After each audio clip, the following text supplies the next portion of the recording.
Galvės ežero salų istorijos – tai kelionė laiku, kur kiekviena sala slepia legendą. Sakoma, jog Galvės ežeras gavo savo vardą ne šiaip sau.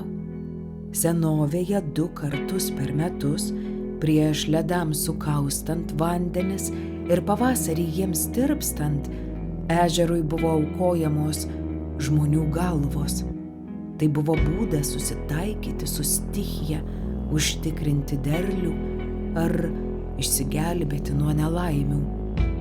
Galbūt todėl šis giliavandenis ežeras iki šiol atrodo toks gyvas, lyg saugotų tūkstantmečių paslaptis.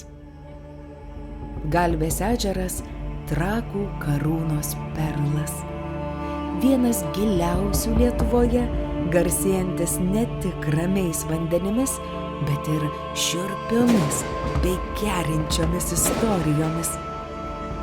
Plaukiant vandens maršrutu, pirmiausia išvysite Pilies salą, viduramžių valdovų rezidenciją.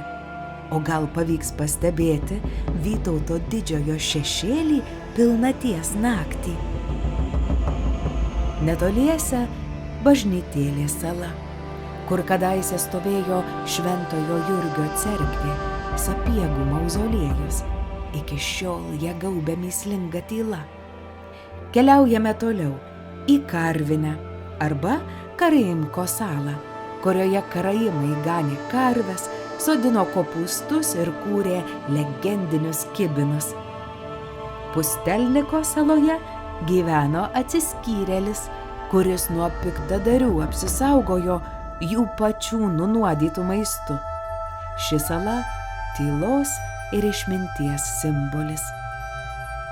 Raudų ir Vaukos salos mena kraupią praeitį. Čia atplukdyti pasmerktieji, o jų artimieji apraudodavo juos iš tolo. Sakoma, kad iki šiol čia naktimis sklinda širdį veriantys aimanavimai. Galbūt pravažiuosite pro Bareiko salą, kur jaunuolis, gindamas mylimąją, nukirto slibinui visas 7 galvas. Ir galiausiai nedidelė širdies formos sala šalia Pilies.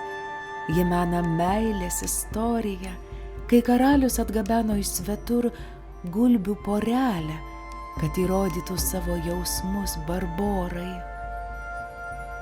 Kiekviena sala tarsi gyva legenda. Kviečiame leistis į nuotykių kupiną maršrutą Galvės ežeru, kur istorijos kalba vandeniu